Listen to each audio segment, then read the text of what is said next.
You can see myself and Tony here, Dr. Jones. Hi. But we'll call you Tony, shall we, tonight? Please. There are a few of us. Look, they can't all hide.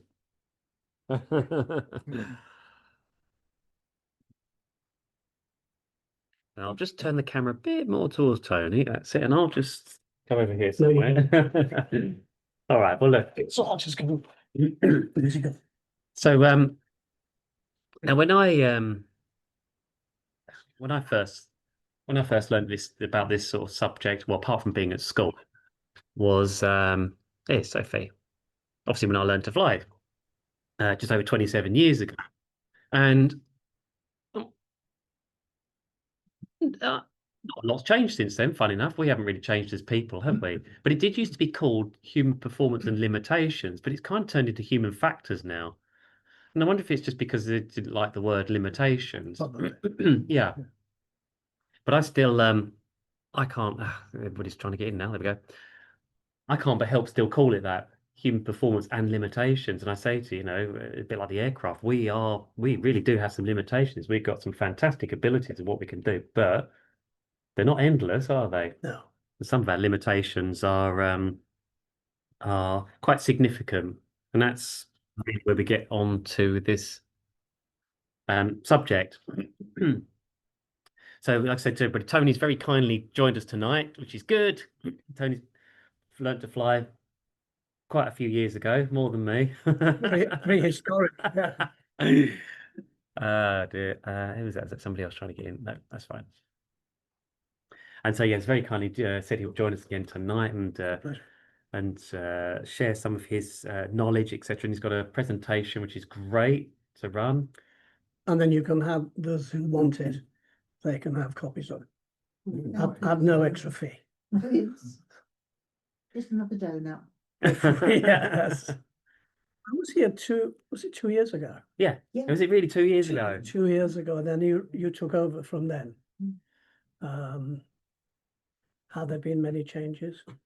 In essence, no, except I think it's more important. Yeah. If you're flying a drone, it doesn't matter. But we don't do that. No, no, we don't. Anyway. Drones don't have the limitations. But we do, because we were designed 30,000 years ago. And unlike the computers, we never got an upgrade. So that's the reason why we're going to go all through the science and hopefully look at some of the. Have you all done your exams on the? Oh, have you all passed? What are you doing here? Right, because they're all good. They want to brush up their knowledge. Yes, never stop learning. Okay, well, here's the easy bit.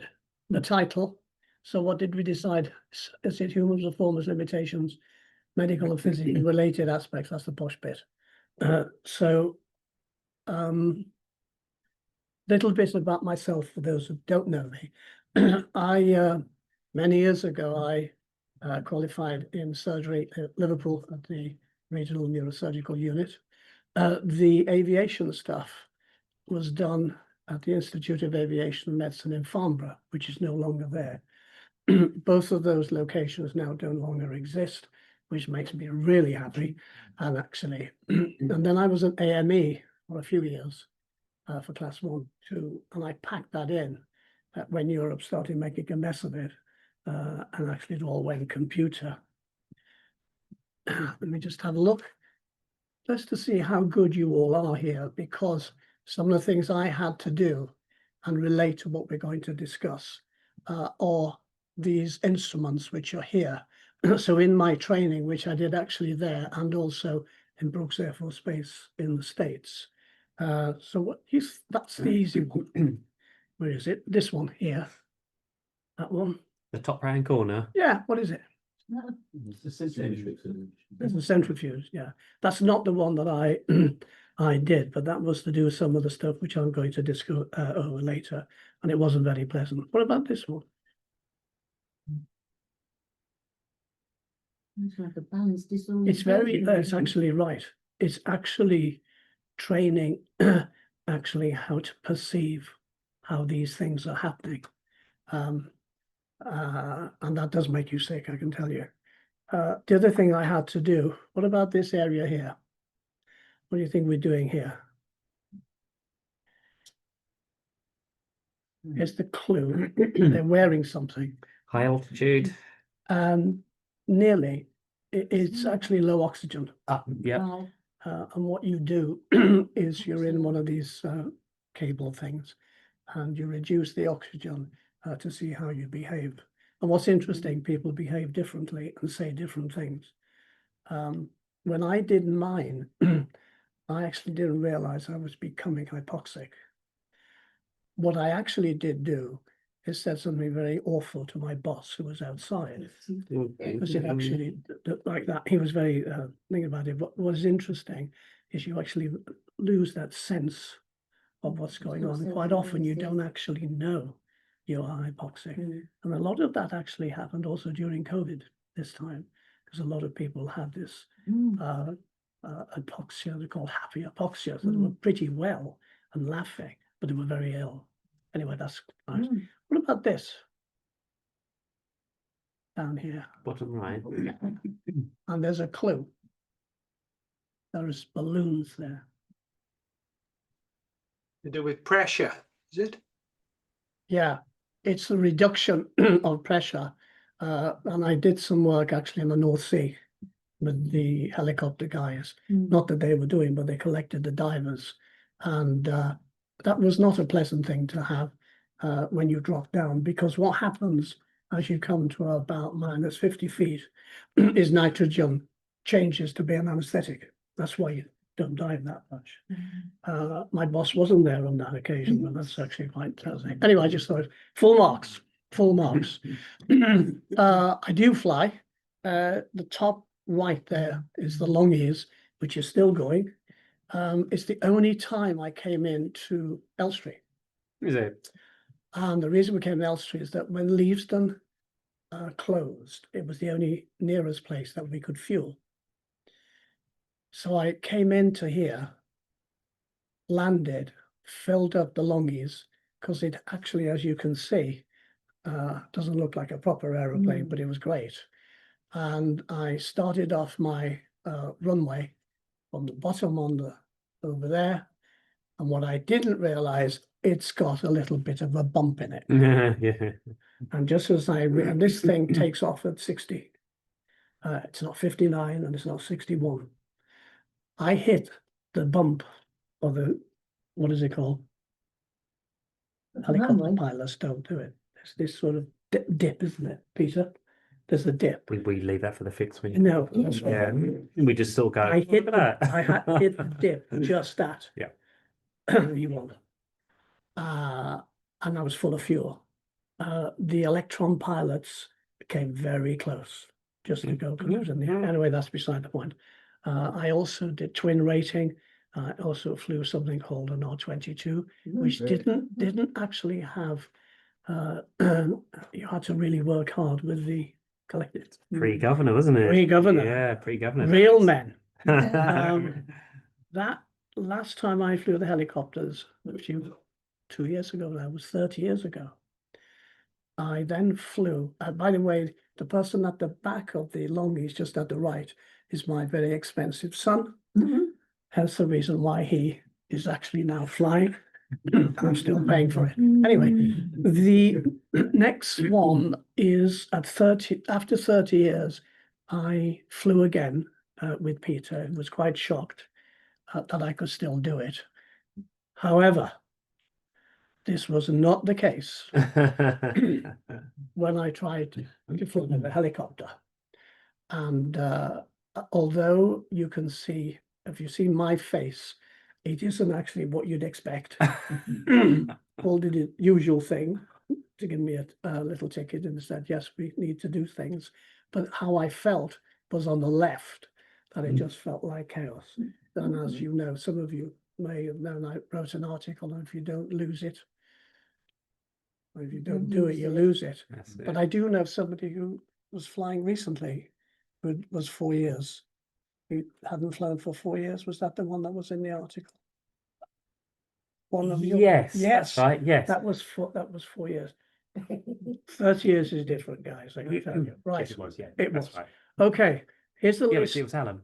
That's right. Here's Alan coming on. Here's what we're going to go through now. I know it looks a little bit a big agenda, but it is important actually to go through some of these. So the first thing is our eyes and everything else, as I've said, designed about 30 years ago. Probably dinosaurs had the same mechanism, and we never got an upgrade, and I don't think we will actually. It's a bit like the appendix, not that dinosaurs have got an appendix, but that's the way it is. If we do change, it'll probably be another 30,000 years. This is about actually, we trust all of our senses, including vision.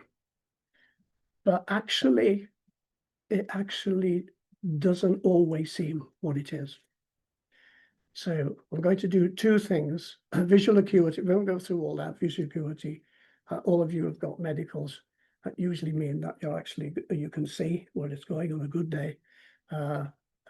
Night vision, we're going to talk about later. But visual illusions is something that we talked about last time. And if you look at that, you would, or I hope, would look at it and say, those vertical lines are different. Yeah. Well, actually, they're not. If you have to measure it, you will find that actually they're exactly the same. And it is actually building up to something I'm going to discuss later. In that, depending on the surrounding and runways and everything else, you would actually. I'm just going to hide that. Oh, there you go. Oh no! Oh no! I didn't mean to do that. That's I've okay. ruined it. Peter? Oh no! Sorry, I touched it. Peter, If you just go back to PowerPoint, it should reopen. right. Anyway, Peter, I'm not sure. I don't know how the. I'm used to this. Sorry. So the thing that There we you are. saw right. Being honest, and everybody actually, other than looking at this, would you agree that if you had a bet that those vertical lines are not the same length? Yeah. Right. Yeah. You'd worry me if you said yes. Okay. I actually tried this with my wife just before I left. And she said, well, if you took those wiggly bits at the top, then it's there. I said, but that's not the point of the talk. So that is one example. But now we go into something different. Now, who says that that is moving and who isn't? This is Moving. I know it's not moving, but it looks like it is. The reason, one of the reasons is because of the retina, as you're moving subconsciously, it's actually appears to be rotating. I hope it's rotating in an anti-clockwise. Yep. Am I right? When If it's So when I'm looking there, it's rotating. But when I'm straight looking, it's not moving. okay, Yeah, it's yeah, yeah, right. that's true. If you Actually, look to the side, it does appear to spin if it's quicker. going in an anti-clockwise, come and see me afterwards. Okay, we'll have a chat. I'm only joking. Right, now then, here's another one. You've seen a lot of these, but just quickly, who sees what? Anybody? See two people. Three people. Two. Two, right. Which is the male and which is the female? Males on the left, females on the right. Anybody else see anything else? Tree, obviously. Yeah. But you, most of you saw the faces, did you? Yeah. No, I saw the I tree. put a tree first. I saw the tree first, and then in Still the don't. two faces. You can see the faces now, yeah. Yeah. But I saw the tree. It does take time. No, I see the tree first, actually. Of course. Helicopter pilots usually see the other things. I saw the person hiding in the tree. Spot the cat or whatever it is, isn't it? On this. Now, what about this one? Sorry. Girl looking for Old woman. Old woman, yes, what I see. yeah, it's a young lady. That lady too. No, it's an old lady. It's an old A lady. very old lady with a wart on her nose and a grin. What else is there? Anybody? That's the old There's a woman. young lady as well, isn't there, looking to the left? Correct. That's it. Can anybody see that? Yeah, Yeah. she's got I see a the young lady. looking to The young top lady's of got that. a choker on. I don't see anything else. It's the young lady. Do you not see the old lady? No, I can't see I don't see the that. young lady. You can't. lady, that's her chin, That's the mouth. There's the nose. And now I'm looking directly over here. And where's the young? No, you don't see that. That's it. No. The young is. Tell me the old lady again. Looking away from it. Looking away. Chin. The big sticky out chin. There's a grin of the mouth, nose, and the eyes just looking over A here. fixed wing pilots always see the young lady, by the way. But what is happening here is actually depending on your concentration, and you see it in a lot of the newspapers and these places. And these things, when we trust our vision, and actually, I presented this some time ago, and somebody got very angry about it and said, well, this is just, it's fiddling. It's actually, you're doing something to it, but it is one of those things. Hence the reason why we do trust our vision, but sometimes it's not quite what it is. And the different one here, which you haven't seen, is this one. Now, what's going on here? Yeah, Yeah. it is just rotating anti-clockwise, but there's a moment where suddenly it appears to Why is that? rotate the Why opposite is direction. that? Because the speed of this is actually relatively slow. So your retina and the bit of the brain actually is making that, and the shape of what you expect to be the bit of the other mask. Your original is actually going over that. And that's what's happening. And if you concentrate, and I stopped it because this can go on for ages. If I stop it, you can then actually sort it out. But I think everybody saw as it was turning round, it wasn't what you expected. The inside of the mask, it should have been. Is that what happened? Yes, yeah. Thank you for Peter for doing this, because it took a lot of time to get this. Right, so visual illusions and issues. If you just go down that list, the issues are airport environment, and we're going to go through some of that, ground texture. So a lot of this work is actually done on fixed wing, not so much, because as helicopter pilots, you don't bother with runways. You're on the other bits, okay? Although that seems to be a bit smaller now with a lot of building over there.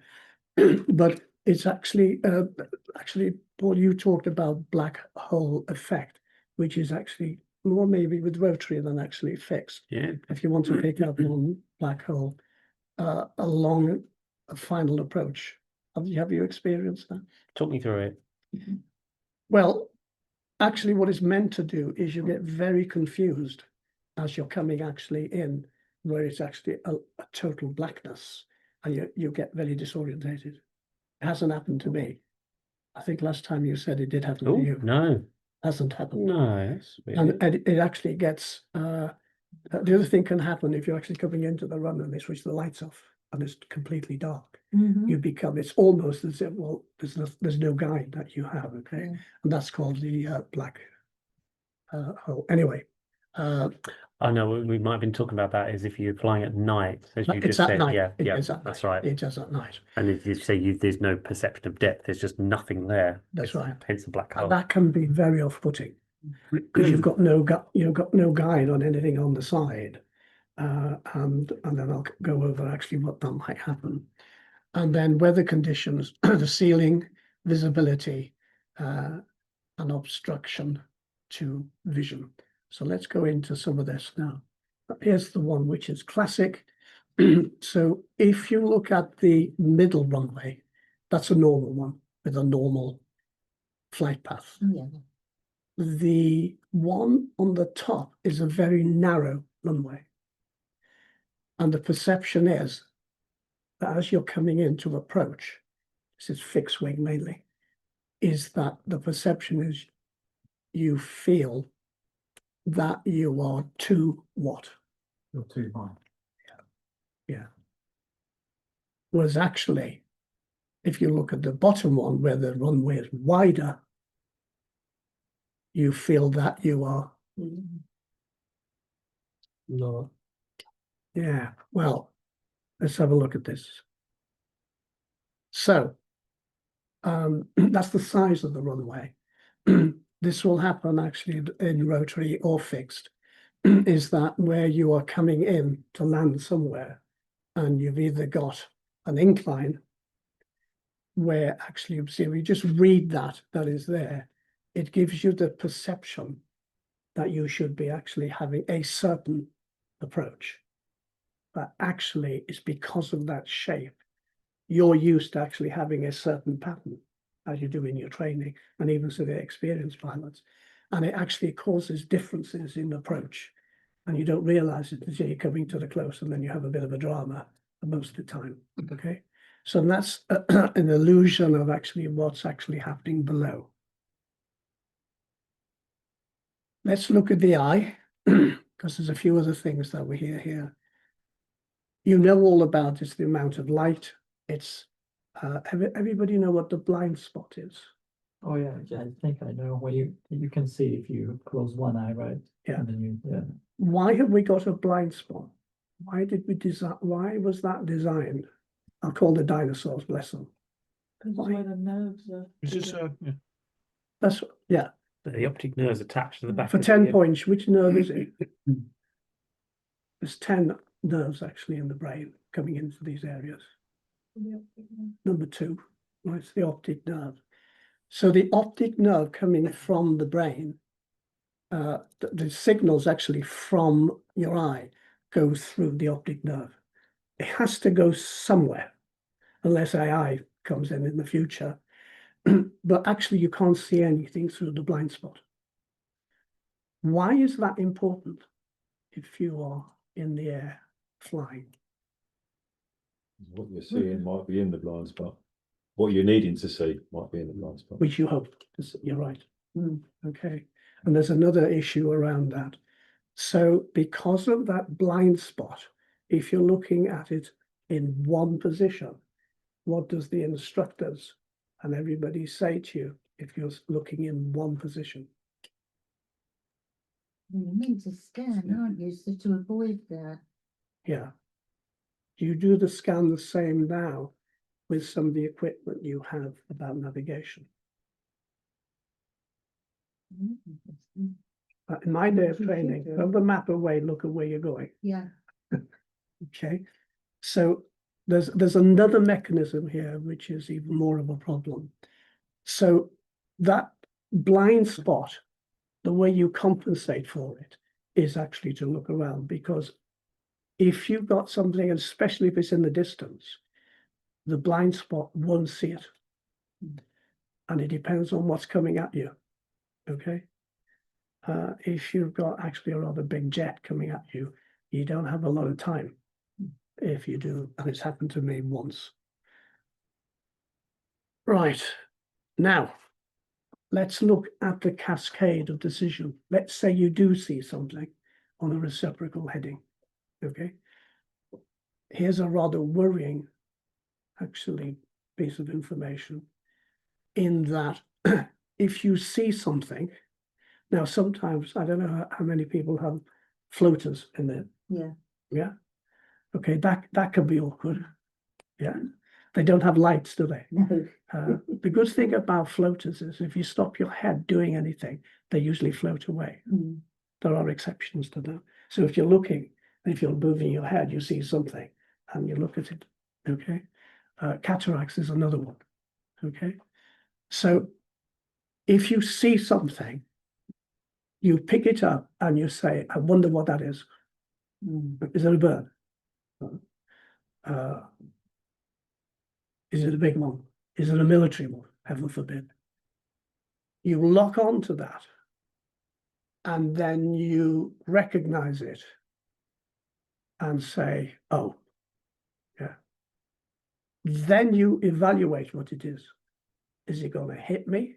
Is it going to pass me? Is it friendly? Is the bird good? All that sort of stuff goes through. Then you make a decision. That's through the brain system via the nerve. Then you do an action, one would hope. And the action will be to respond.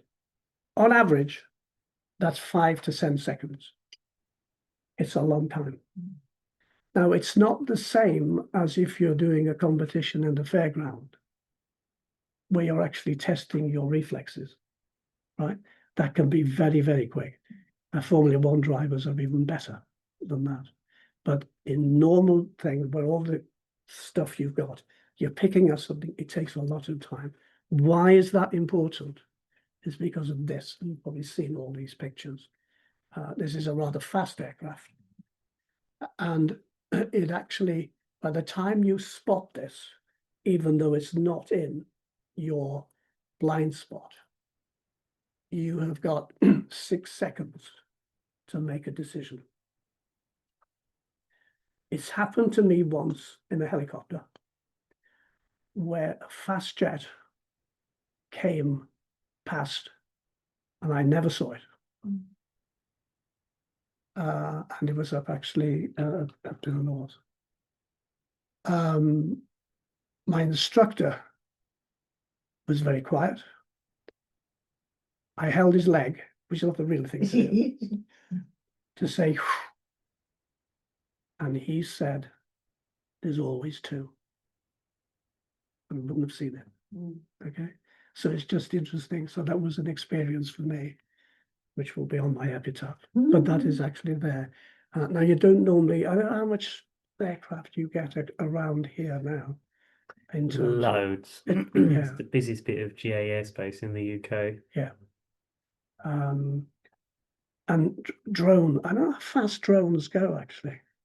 Well, the little racing drones really fast, They're aren't they? fast, aren't they? Ridiculously Yeah. fast.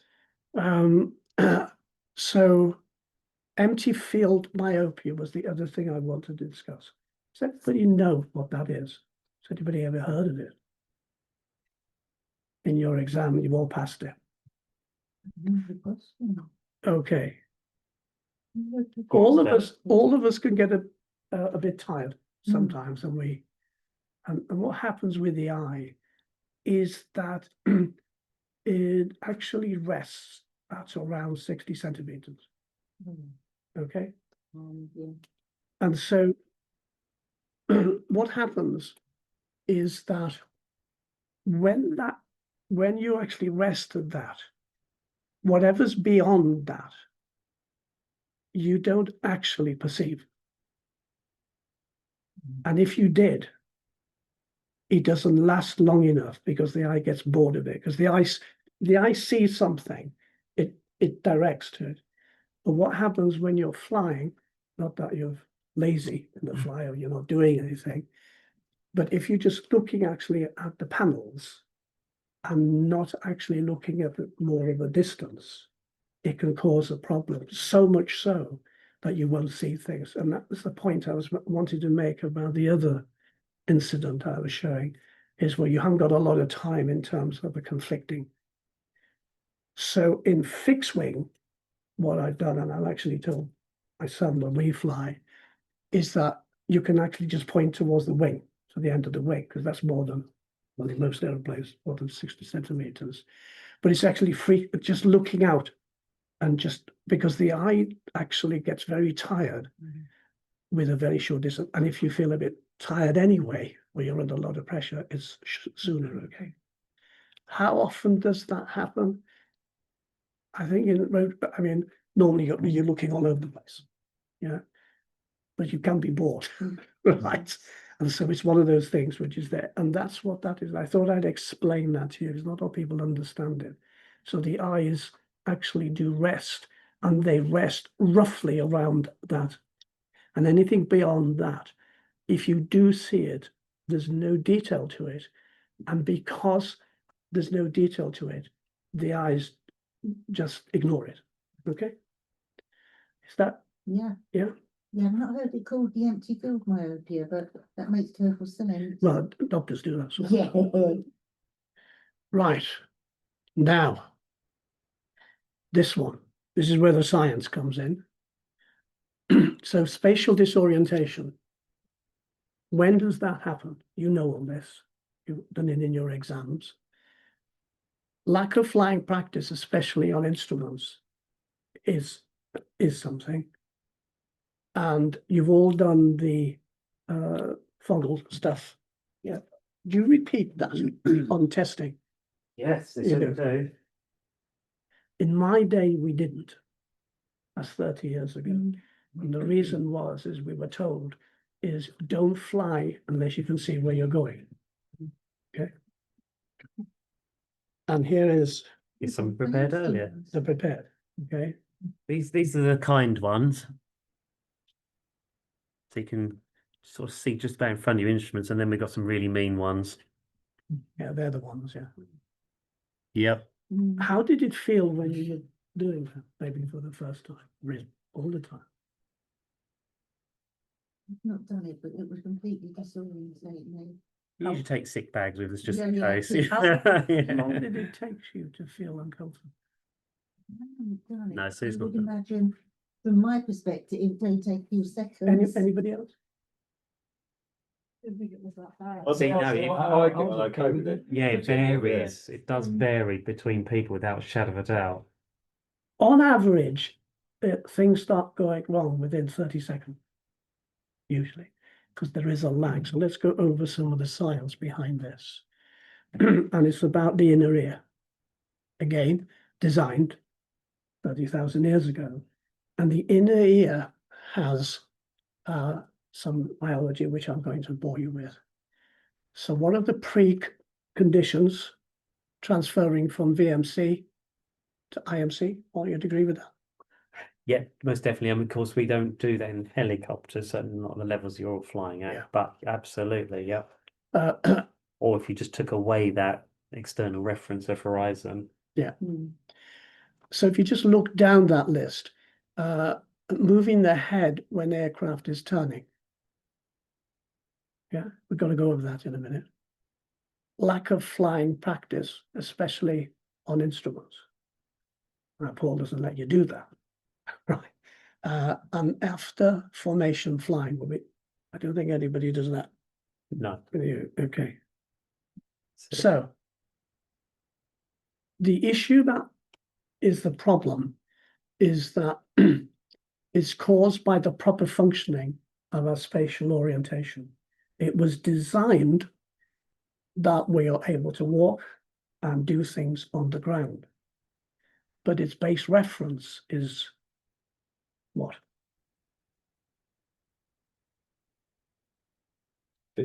Some sort of fixed object reference point. Yeah. But it's gravity. Okay. And 30,000 years ago, when they did all this, helicopters weren't around and flying wasn't either. Now, you may say, well, what about birds? They actually do have the same thing, but actually slightly different. So most animals, mammals in particular, have this. It's hardwired to all of us. You can't change it. You can compensate for it, as we've actually looked at here. But the key issue is the adaptation occurred on the ground and under the constant force of gravity. And when you're flying, things change. And that's why things start getting unpleasant. However, and I've put down the gut feeling of seat of the pants. You really want to feel that it is impossible I can get this wrong. Why? Because you don't. Okay. And that's why actually the training is very good. But it was designed to actually respond to gravity because that's where we are. But aeroplanes weren't there. Drones don't have the problem. Now, this is the culprit.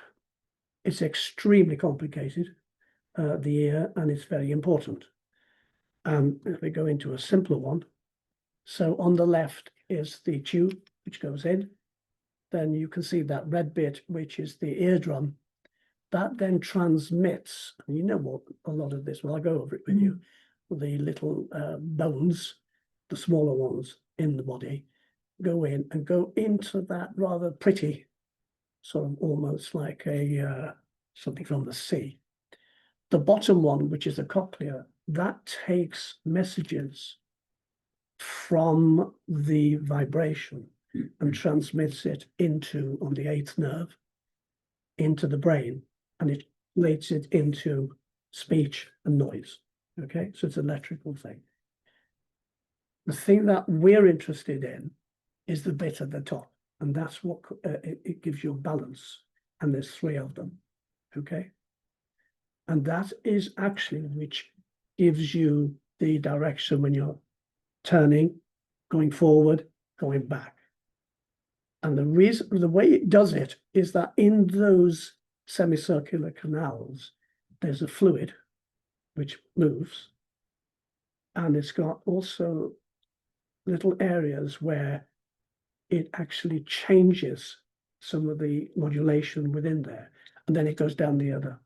So the 8th nerve, that nerve actually, there are 2 of them. One is for sound, and the other one is for motion.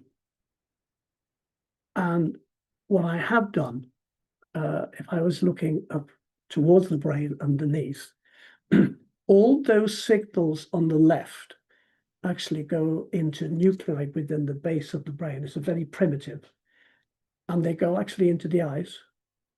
And there are several nerves that produce movement into the eyes that actually measure, because if these things are kicking off in terms of signals, it actually gets the eyes, because if you're going that way, you need the eyes to kind of move a little bit, okay? It also goes down the spine to help you walk, right? Yeah. So in other words, it walks within that. So if you're actually going a bit dizzy, you want to make sure that you step away so you don't fall. Isn't that fantastic? It does it. So the ear is actually very important. It also goes in to the areas which are of movement, the combination of movement. And we know all this because we know what happens when disease happens. Okay, so it's very, very, it's a very primitive but very effective. But again, it wasn't designed to be up in the air. It was designed to be on the floor. So I know that's a little bit of science, but I just thought I'd say that it's very complicated. But so what? Is a picture where it makes it easier. So the example I put on this is, it comes as no surprise to you, is that the aeroplane does monitor all those and actually fix either in roll, pitch, or yaw. Okay? And that's fine. And you probably don't think much about it because you see where you're going. Yeah. Because you don't really get dizzy, usually. It's either actually yawing, that you feel it, yeah? But you feel it, but don't get confused about it because you've got something to actually gain on, okay? What happens though, if you rely totally on that, things fall apart. Okay, so here's some examples. Now, there are 2 types of this issue. Somatographic, you don't have to remember these words, and those of you who pass the exam, you don't want to do it anyway. And there's somatogyral. So the top one is experiencing linear acceleration, deacceleration as you climb or descend. What's that in English? If you actually are not aware, if you accelerate, because gravity is moving by accelerating, it actually feels that you need to go up. Did you know that? Right? Does it matter? No, because you can see where you're going. If you've got these models on, your perception would be, if one was going to increase speed, your perception would be you're climbing. So what would you do? If you wanted to carry on going down, you're gonna. Well, yeah, you would do that. And it takes about 30 seconds to do it. And then it'll stabilize. Okay. Ditto, the same thing happens. We just have a look at this. So here's an example. Again, aeroplanes, sorry, not the brain, straight and level, everything's happy. If you actually go quicker, the brain feels that it's moved in terms of what is actually looking at gravity. And when it does that, your perception is you're going up. Reverse is if you're slowing down the reverse happens. Now you're completely unaware of that. Would you agree? Yeah. Because you've got you're So seeing things. basically, I'll try to move the cycle after, to go down Yes. to compensate for it. Well, it depends. If you're actually on your way and you're putting a little bit of speed on for whatever it is, or slowing down, you don't perceive that your feeling is that if I'm slowing down, my sense is I'm going down. But you're not, you're just reducing speed, Right. right? And the reverse. Mhm. Is that a problem in good visibility and everything else? No, No. because you've got something actually to compensate for. Except when that goes down and you get models on, right? And there's more to come. So that one's easy, relatively easy. And that's a different diagram of it, is as you can see, the white bit of the faces is because the gravity, as you're going quicker, it's almost leaving the bit of gravity that it remembers. All right. However, it's actually difficult to conceive, but that's actually what happens. Why? It's because it's relying on gravity. Okay. Why? That's what it was designed to do. And it works when you're at gravity. Like a car accelerating and braking. No, Well, you know- It's how the flight simulators Yeah. give the illusion of yes. they tip you back to make you feel like you're accelerating and then lean you forward to make If you closed decelerating. your eyes when accelerating or decelerating, you wouldn't Accelerating, pretend, well, you decelerating. wouldn't think you were going up and you wouldn't think you were going down. Yeah, because you've actually got, because you know you're not, because I can see the road in there. So it's not quite like that, except if you're in a Formula One car and they accelerate and you have something on there, you'd know about it. You think you're taking off or actually smart, okay? So that's one, and that happens to everybody as long as you've got good ears and you haven't got a cold and all that sort of stuff. Now, the second one, in my view, is the most interesting, okay? And this is not acceleration, deceleration. This is when you tip and move to the left and to the right. It's a different one. And what happens there? Okay. So let's say you're on your way and you've got models on, let's say an airplane or a helicopter, and you go, well, what would you do? What's the most would you in a ton? with puzzles on. Yeah. Well, in PPL 15-degree angular bank, but otherwise they do actually up to 30. No recovery from You're unused very battery kind shoots. if it's, anyway, let's say it's 30 degrees. Yeah. So at 30 degrees, the helicopter's turning. Okay. What's going to happen to your sensation as you're doing that? Because at the moment you've been here, ball takes a steady turn to the left. Well, what's going to happen is you're aware that you're doing that. It's designed to do Yeah. that. Okay. After about 30 seconds, sometimes it takes quicker than that. So you've got 30 seconds. You're happy there sitting. You've got this stable turn going on. Now that the brain knows that you're in the steady turn, and I don't mean one that's all over the place, and I'm sure Paul will do that. It satisfies itself that the turn has finished. It's still turning. Yeah. So the perception is, I'm not in a turn. And you perceive that you're horizontal because you're not turning. So if you're doing that. So what happens is you're still like that. The perception is that you have stopped turning. And actually, what actually happens is people actually will come back in the seat sometimes and be relaxed. If they saw the right side, they would notice, as you're trained to do, that actually you're in a turn. But the perception is you're going straight. Okay. You've done trained that. Have they picked that up? Okay. Okay. Here's the PhD question. What happens if you now come out of the tongue? You think you're turning the other way? Come to the right. As you're doing that, your perception is, oh, hang on, I can feel something. Yeah. After 30 seconds. By then, you've already actually got the straight. So what's happened is it perceives you're going to the right. But actually, before, but the going to the right is actually when you're already level.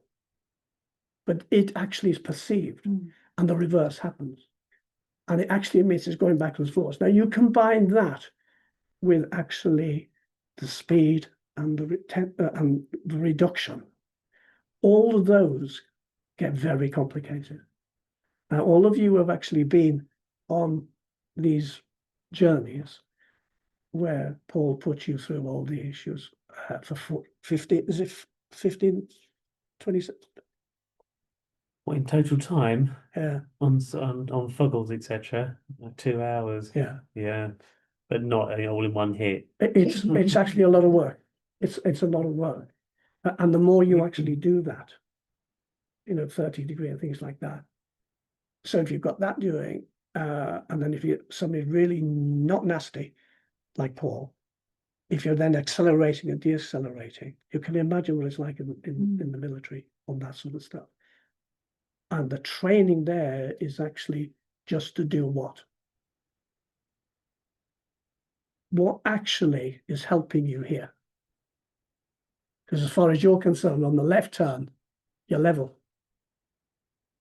Is because the ear has said, well, I'm in a steady turn, I'm fine.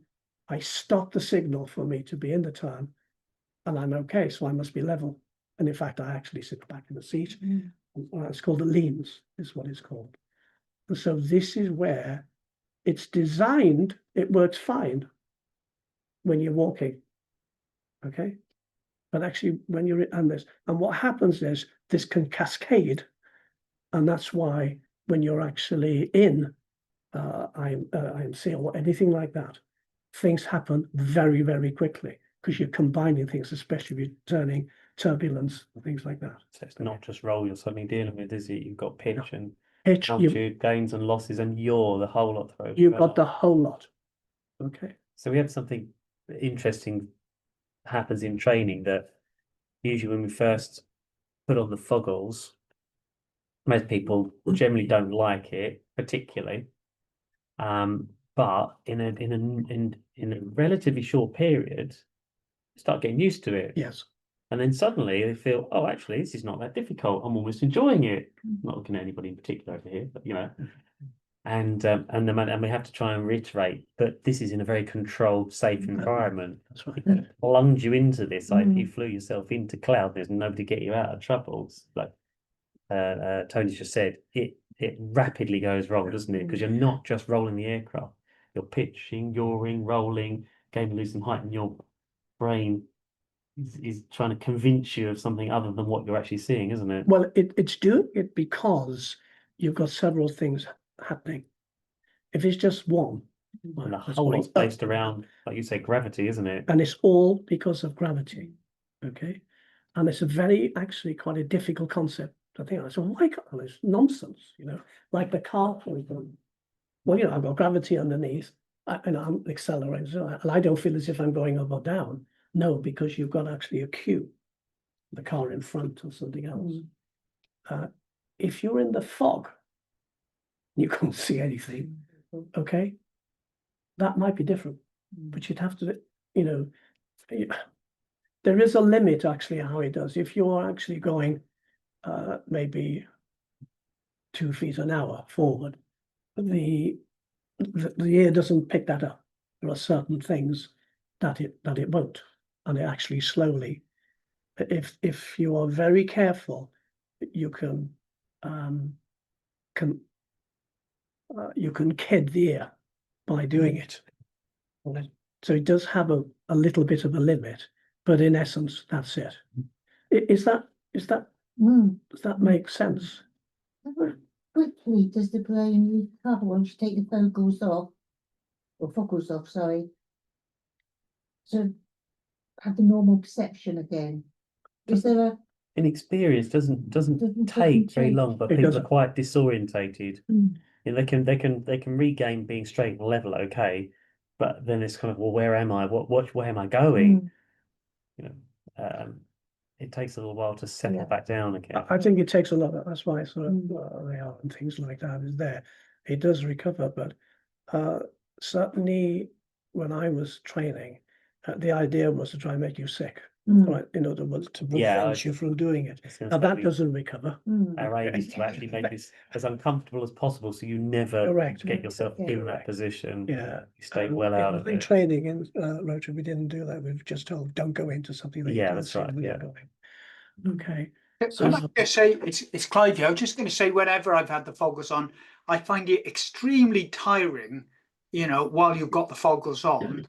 Yes. And it's a real relief when I take them off.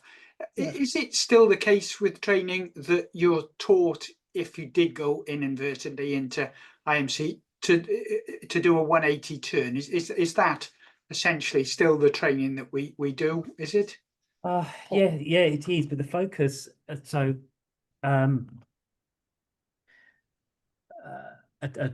long story short, as much as possible, back when Tony learned to fly and I learned to fly, a lot of the helicopters that we flew, or the aircraft we flew, certainly helicopter-wise, didn't have things like attitude indicators in them. Correct. So you knew damn well if you flew into conditions where you couldn't see where you were going, you were that was it. You were finished. So you Yes. never went anywhere near it. And then I think it was 2000, it got brought onto the syllabus. It was 5 hours of putting foggles on. Yeah. And unfortunately, I'd say people kind of got a little bit used to it and thought, oh, it's not as bad as I thought, actually. I can fly this on instruments. And this is not an instrument rating in any way, shape, or form. You're trying to fly something incredibly unstable on instruments in a very comfortable, relaxed environment because there's an instructor sitting next to you keeping you safe. And so, alas, the accident rates shot up. So what's happened is the focus now is far more. It used to be almost, Prevention. as you rightly said, if you fly into the cloud, we use the instruments to try and do a 180 turn and fly yourself out. Whereas really it ought to be, don't fly in the cloud in the first place. So if you suddenly, whoa, hold on, it's all getting a little bit bit gloomy, you use the instruments, a bit like night flying, the Grant's done, to back up the information that you might not have outside to just do a turn before you get anywhere into the cloud. So that's what that's really all about. So prevention is better than the And cure. it is, yeah, you're right, actually, it is very tiring because it's something that you're not used to. Yeah. Because The brain's your really your hard, brain's isn't it? already, it's doing okay, as long as I've got gravity. Stick me in an aeroplane or a helicopter, whatever. And of course, what does help is autopilot. Yeah, that's right. Yeah. And the planes are far more stable, It's etc. more But stable, talking the as helis, long yeah. as they go right. And so, you know, and it takes a lot of time. That's why doing the airplanes a long time. And it gets very difficult, especially when you're doing approaches and things like that. But it is right, it is tiring. And, you know, if you do, when you do your IONS, if you do it, you know, at the end of the day, you've had enough. It's actually very, I think. Anyway, so that's enough about that. Now you know more than your GP does about that. Right. Tony, just have a question. Yes. Could you go back to the inner ear, please? Because you talked about the nerves, and there was the one this one. Yeah. You said that there was the motion nerve, and what was the other one? The hearing. There's motion and hearing, it splits. Okay. So Okay. let me just go and have a look. Let me just have a look. The cochlea is Yes. okay.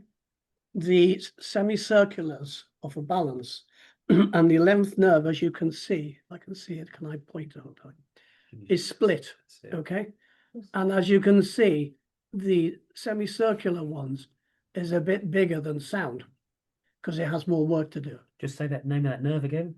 It's the 8th nerve, the vesicular nerve, and it's the sound. In other words, sound and balance. Okay, but if I go back to here, both of those, as you can see, that's a mixture of them, hit every one of these nuclei because they do both.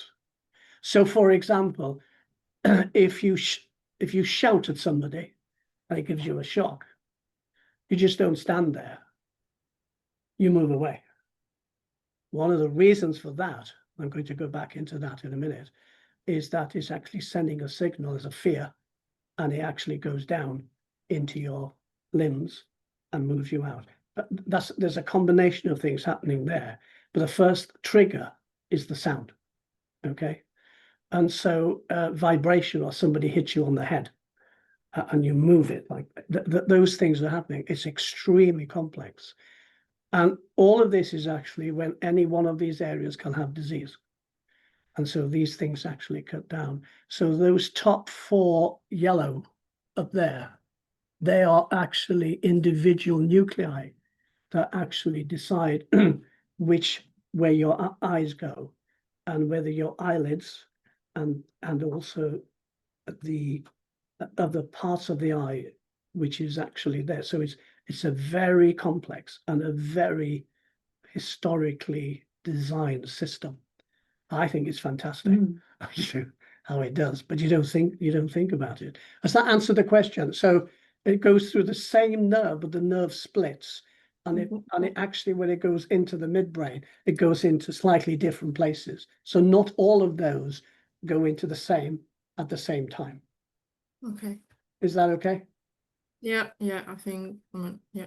Don't even try and memorize those things, because Well, I will actually, but just because I'm not trying to, it's like I've passed the PPL already, and I'm trying to redo the instruction and all of that. So Oh, okay. So what you'll see is I've added these two just to show you the complexity.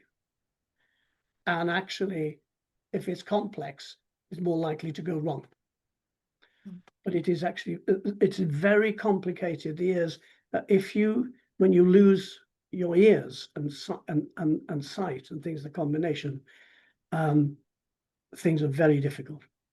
Especially if you have a total ears go, you're in trouble. If you lose all your sight, yes, it's not easy, but you can walk and things. And disease of actually the semicircular canals, and a combination with voice and tinnitus is one example, can be very disorientating. Has that helped? But I'm glad you picked that up. I'm glad I picked the slide in, actually, because I thought it might have been too complex, but it just gives you an idea rather than saying the semicircular canals. Well, so what? It's highly complicated, and it's very slick the way it is when it goes right. But again, it relies on gravity to have that situation. Right.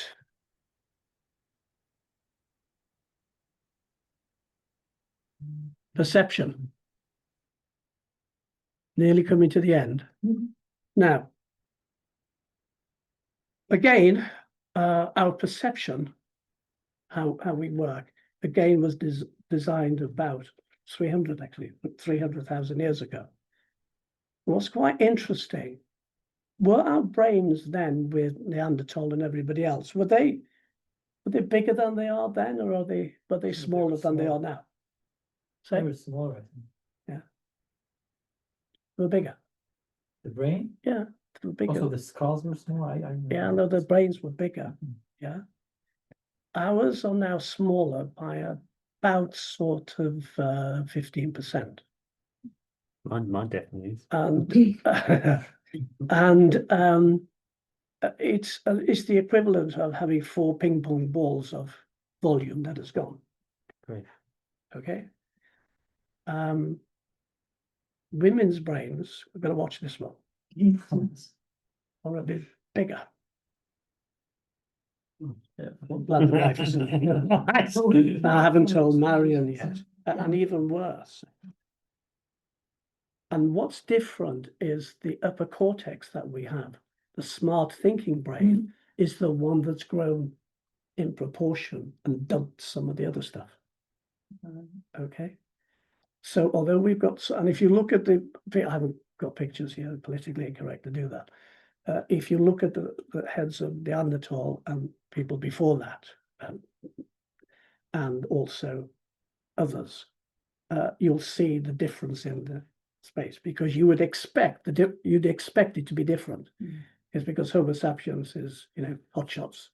Is it true that in some of us there is a part of Neanderthals, like in Homo sapiens? Is it From like- DNA, yes, in Yeah. a kind of, yes. Just- And so it is fascinating.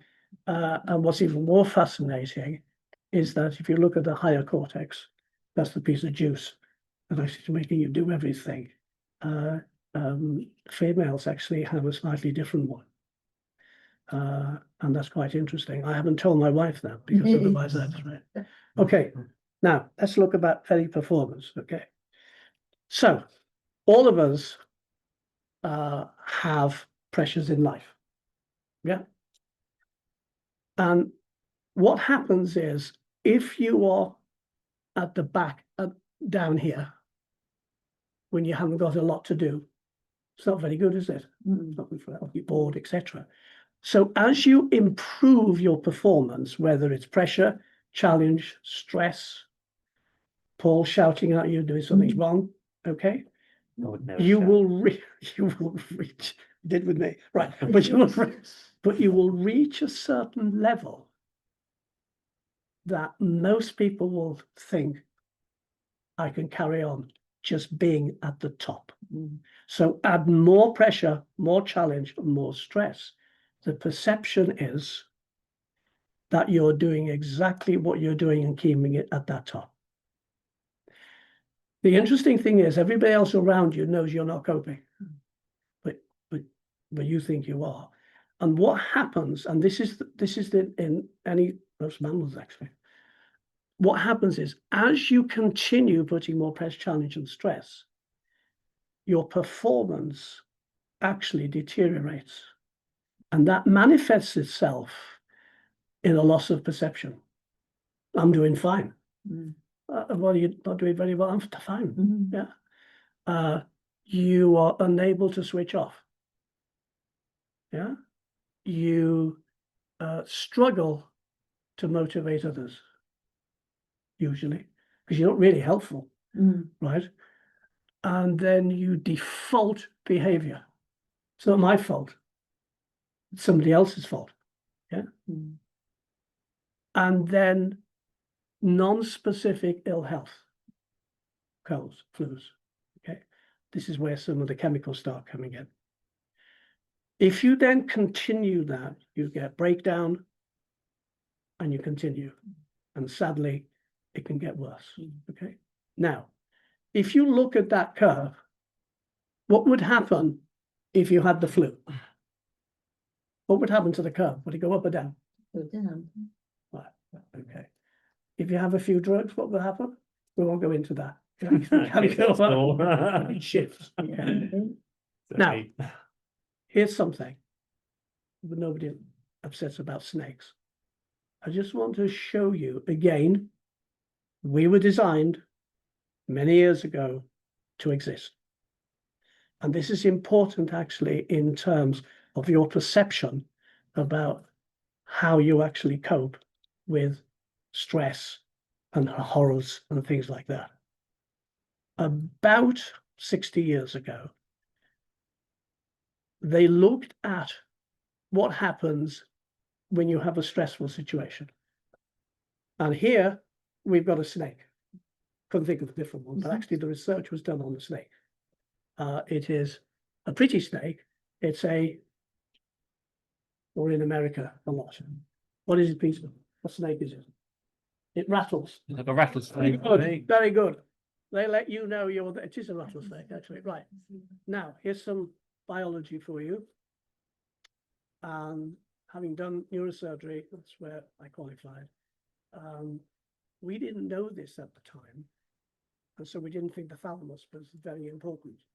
Didn't tell anybody else. So the thalamus is the key relay structure that any of your sensations, eyesight, ears, everything else, goes into the relay system, the thalamus. It's in the bottom bit of the brain. Okay? And so all senses go in there, and then the thalamus then puts it to the different places of the brain. Very clever.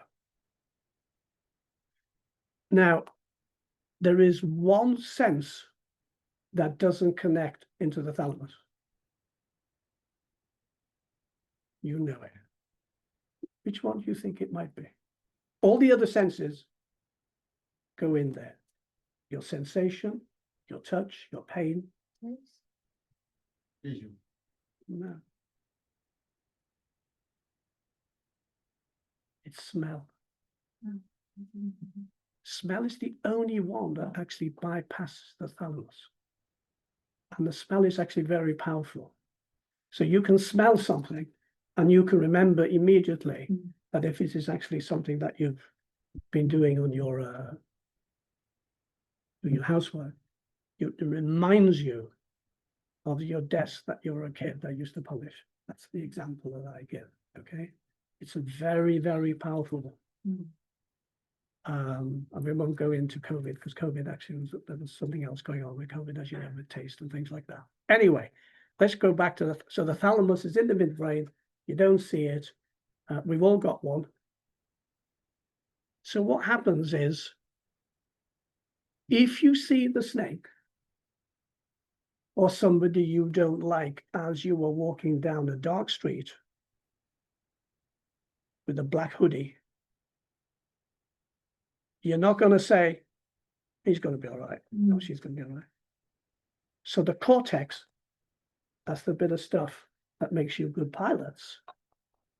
You would say, I'm fearful of this. I'm panicking. So what happens? It triggers off the fight, fast and flight. You know the thing that happens, right? Yeah. And so what happens? Because of this snake, I'm talking about a snake. The behavior is you step back unless you like them. Your physiology, you go pale. The reason you're going pale is all your blood system is going into your legs and everything else to get out of it. Yeah. Pulse goes up. But here's something really interesting. The immune system also triggers off. So it's producing lots of cytokines and other protection for your immunity. Why do you think it's doing that? It's just in case the snake bites you. Isn't that great? Right? So cortisol and things like that. You don't feel pain. Sorry? So you don't feel pain. No, if you get bitten by one of them, you do feel pain. No, these are the cytokines and things which kick off actually the protection and things like that. It doesn't work, of course. The damn thing's going to bite you. But it doesn't work like that. Okay? Because it was thought, and Joseph, what was his name, Ledoux, some years ago, did some experiments with mice and put some stress onto them. And the way they did that, they put them in these little metal things and put some burners under them. There wasn't any animal life in those days. To see actually what happens when they get stressed. And what they did was they started eating each other. Okay. Same thing happened in World War I, actually, when people got very, very stressed. They were shooting each other. But anyway, that was chaos. So what he found was, in doing a lot of neuroanatomy, is that let's not talk about the snake. Let's get back into some reality. What stresses do we have in aviation or anything else? Students, yeah. Air traffic, weather. Paul, no, sorry, that's right.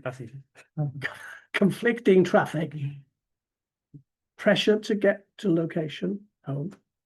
Fatigue, chemical, physical, biological. Okay? It's the same reaction as the snake. Okay, I've just used it as an example. I can remember the first time I was in the States where I got a license there. And the first time I spoke to the tower, I said, "Good morning, this is November, so and so, so and so. And he came back a bit like an exorcist. He said, "Are you English?" I said, "Yes." "Just cut it. All I want to know is November, da-da-dee-da," and then gave me a cascade of instructions. I haven't got a clue what it says. You've flown in the States. No, I haven't actually. No. You have, yeah. They are like Kalashnikovs actually coming at you. You know, you haven't got the time to get your pen, in my day, the pencil and write it down. Okay, so stressful and conflicting and things like that. So the same reaction happens when you get stressed or you get upset, or you've got the guy down the road with the black thing that is actually going to upset you. And what they found was the signal from the thalamus goes into something called the amygdala. And the amygdala, we got two of them, by the way, all of you. There are 400 people in the world who don't have one. And the reason that they don't have one is hereditary. And the problem they have is they have no fear of anything. Okay, must be nice, mustn't it? It puts you in more danger. Yes, and they become very vulnerable. Okay, and it was discovered, which I think bizarrely actually by a dermatologist, because they also have the condition. Anyway, that's beside the point. Now, the amygdala is the key area, which is emotional. It's one of the emotional things. And what happens is, it is the amygdala that kicks off the behavior and the physiology and the emotion. It's not the thinking part of the brain. And it's the same in anybody, in animals. Okay? And the trouble with it is, it's quite primitive, because if it's a snake, you can understand that. But if I actually got a rope here that looked like one and threw it at you, the reaction would be exactly the same. But then you'd realize it once this bit finishes as a hang on. It's a rope, but I'm alive. Okay, so it's a protective mechanism with all mammals and animals. But the mice that did the experiment, they didn't survive. That's the point. Now, Is it possible for the amygdala to be oversensitive or overprotective? yes, yes, Especially if two of them. Yeah. yeah, and there are children and women have been. No, I'm joking. Right, so you've got two of them actually, and the amygdala is a term for, I think, the tonsils. In Spanish for tonsils, I think. Now, it's a primitive design, 300,000 years ago. It's very fast. But it's actually not very imprecise. Okay? And let me give you some numbers. The signal from the thalamus, in terms of all these, takes 10 to 12 milliseconds to arrive. That's quick. Mm. What about actually going into the sensible part of the brain? Any guesses? Longer. By how much? 250 milliseconds. Now, in terms of actually time, it's not a lot, but it's enough for things to kick off. Mm.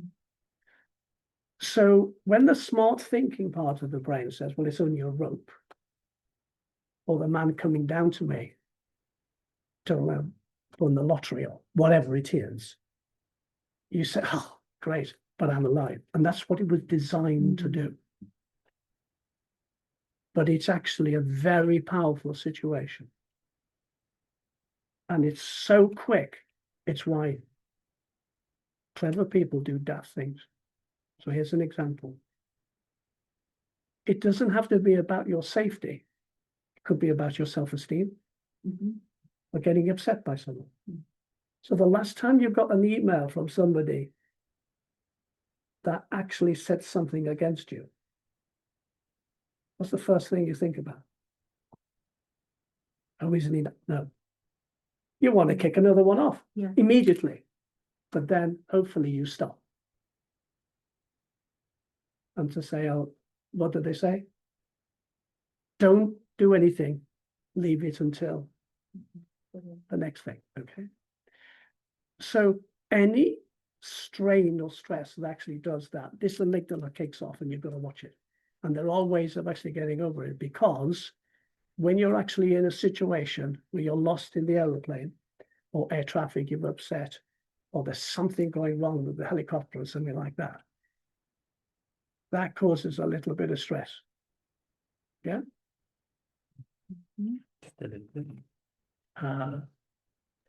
What is good, of course, is that the training is now is that rather than packing it all in, you have help by looking at sheets.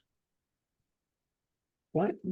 So if the engine's spluttering, you don't scratch your head. You have situations where you can do that. And in helicopter, you have to do it pretty quick. Okay. So there are ways of doing it. There's another way of actually compensating for this.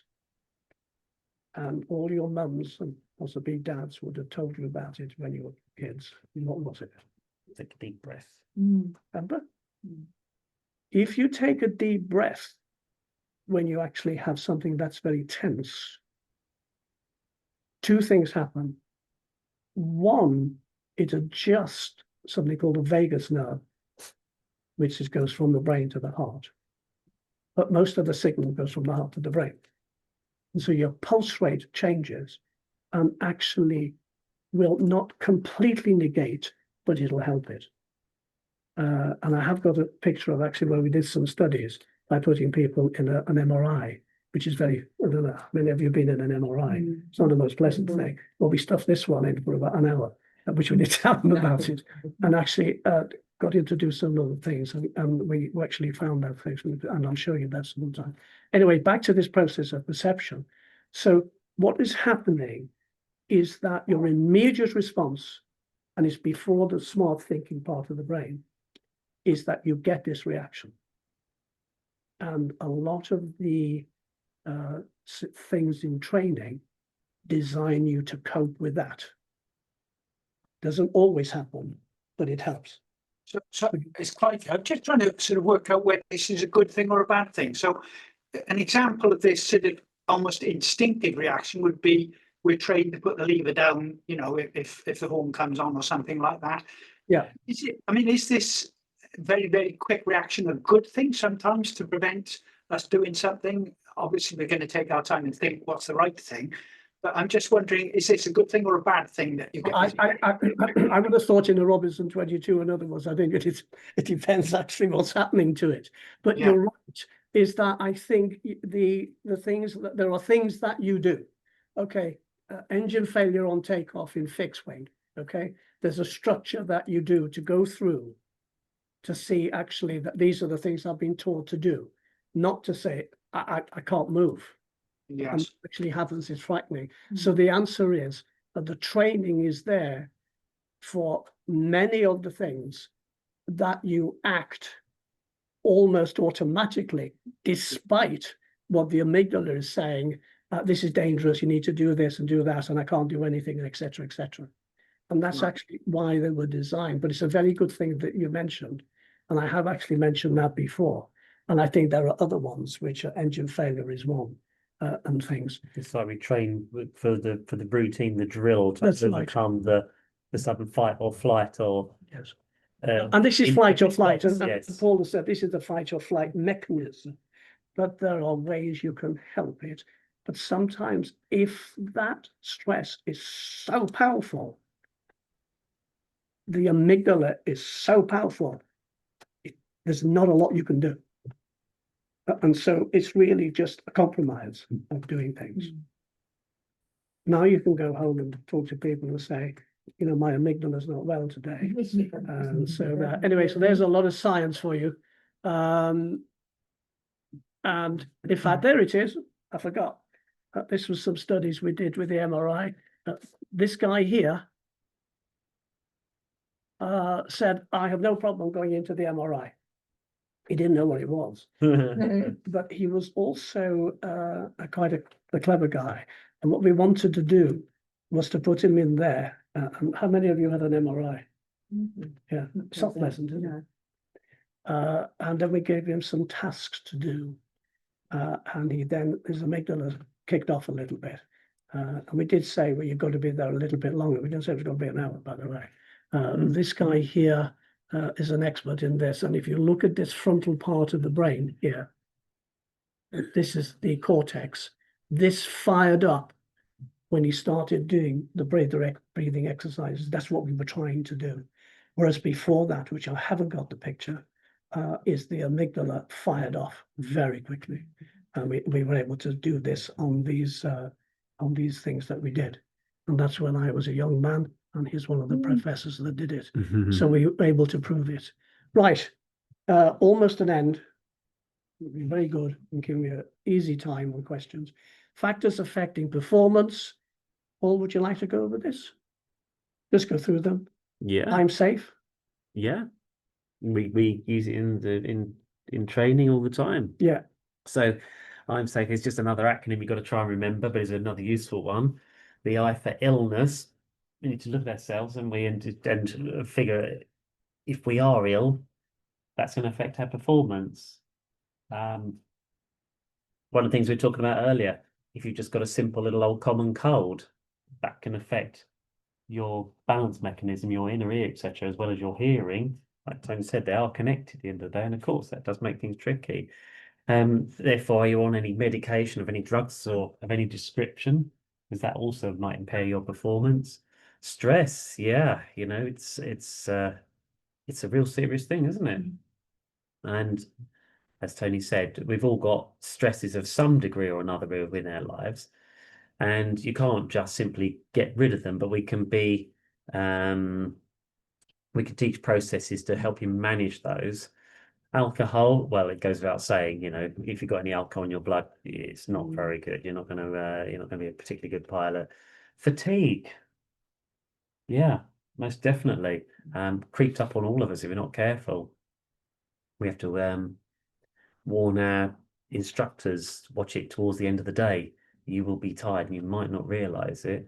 And yeah, emotion, anxiety, environmental stresses, etc. Is problem Chinese one, yeah, all those sorts of things. So it's just another way or another routine of just looking at yourself. As much as we check the helicopter, we all know about our FreeDAT checks, etc. Well, we kind of do one to ourselves before we go flying, just to sort of have a think about, are you actually safe to go flying? Do you guide people in terms of not only as the pilot, but what about passengers? Yes, yeah. Because as pilots, your medicals cut quite a few, they're not always perfect, of actually having sufficient capacity. But actually, passengers sometimes can't, especially as you get older or anxious. And especially, I think, in things like I think you take actually the controls off on the R22 and R44 if they're in the front. For self-hiring, yeah, absolutely, yeah. But But it's one of the things which that doesn't cover in terms of passengers, but probably is, and it's about actually the thing. Anyway, yeah, never mind. Question and answers. I just wanted to cover these other things which I was told. Hypoxia. yeah. Right, these are questions which you all probably did answer. And there's 4 bits of hypoxia. Nothing's ever simple in medicine. So there's the insufficient oxygen due to the issues in the lungs, hyperventilation, impaired diffusion, that happened a lot in COVID, by the way. Anemia, if you're down on anemia, that's a different type of hypoxia. Inadequate oxygen delivery due to poor blood flow, usually cardiac issues. As pilots, you're unlikely to have anything like that, but they can happen. And then we've got the difficult one, which is the cyanide poisoning, which isn't common. And that also causes, and that's very difficult to treat. That is usually fatal. So that's the hypoxia. But what are the questions that you get with hypoxia? Well, Is it the symptoms of hypoxia? thankfully, we generally don't fly at altitude normally, strictly speaking, in the UK, sufficient to suffer. But it's to be able to distinguish the difference between being hypoxia and hyperventilating. Yes. So the symptoms of hypoxia, we all know. What's the top one? Euphoria? Yeah, like getting like Yeah, euphoric.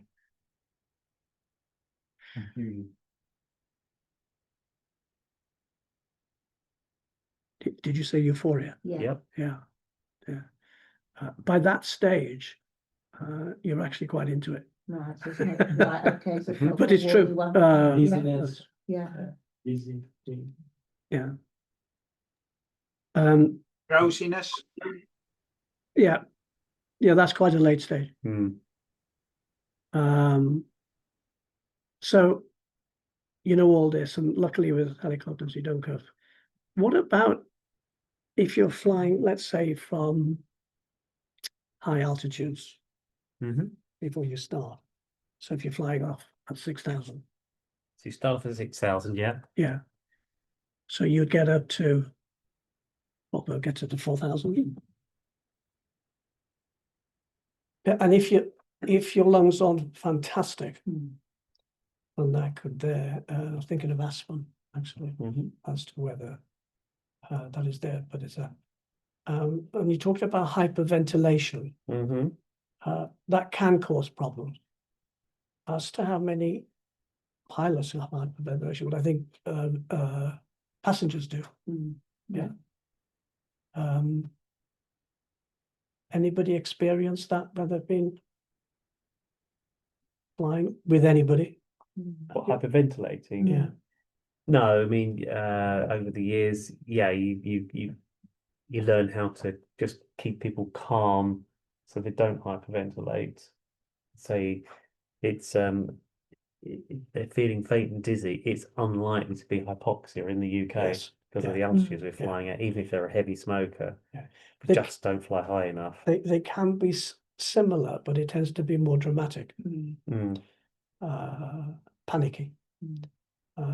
Panicking usually with hypoxia doesn't actually happen at that stage, but it's the other things with the bag and things like that, and breathe normally and all those sort of things.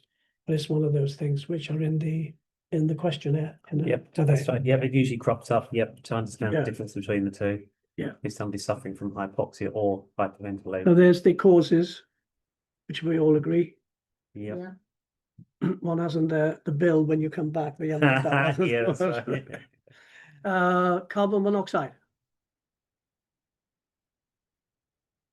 What are the latest now monitors that you use for carbon monoxide? Well, they've all got to be installed with the ones that give a visual and oral warning. Yeah. Because visual alone is not sufficient. So it's got to be lights basically flashing. So the old cards, the orange cards we used to have, and we do actually still have them in here, so I've left them in there.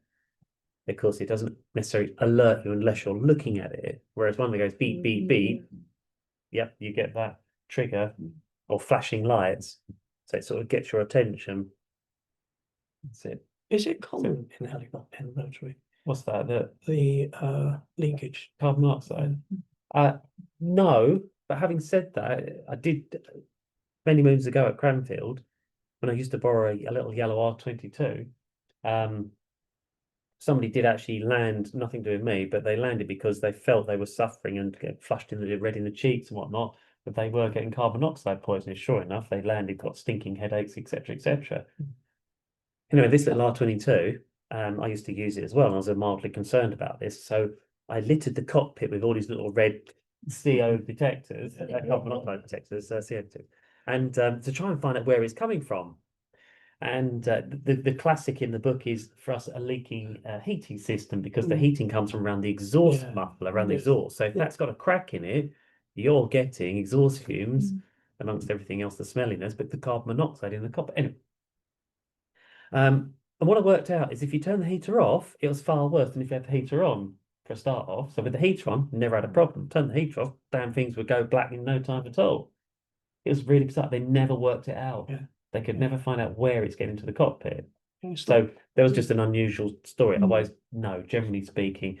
But they do trigger, especially the electronic ones in the Cadbury, for instance. If you're the wrong way to the wind, if the wind's come up your tail. Yes, So or you're it's just like- hovering on, or hovering in a very light wind day. Yeah. They're that sensitive, they go off. Oh, I do. But yeah, with the Cadbury, if you've got the doors open, because the exhaust is behind us pointing upwards, the downwash blows it down straight through the doors into the cockpit. And before you know it, the CO detector is off. Turn around and face the other way. Yeah. And it stops. They take about 2 or 3 minutes of fresh air before they'll switch off. What's the early sign of it? Of The light coming monoxide. on. Sorry. What's the early sign? So, yeah, Just, Oh, well, no, yeah. because you can't smell it, can you? Yeah, well, that's right. The carbon Yeah. monoxide you smell. can smell. Sorry, yes, carbon monoxide I meant. Yeah. Yes. But coming from the exhaust, you can often smell it from the Mm. exhaust. But no, as far as that, It's a rare medical term called muzziness. Whatever that is. is. I can't think of a better term for it actually.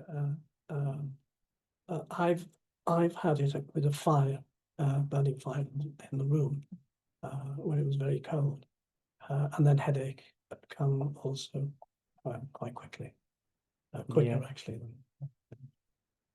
Okay, and if it's very severe, it's an emergency.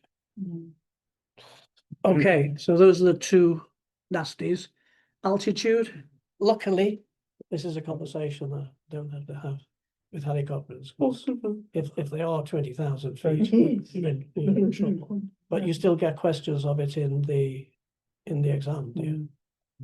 funny enough, not for things like useful time and consciousness. We can tend to get the question about use of oxygen in the Yeah, cockpit yeah, for part NCO. yeah. So under non-commercial operations, about what altitude.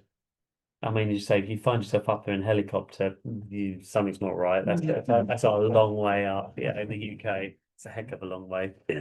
We got to 7,500 feet when we were over France as recently. We went over the top of Mont Bog 2, I think it's called, where the Tour de France goes. We were right at the top of that at 7,500. But The performance was good. what of us or the helicopter? The helicopter.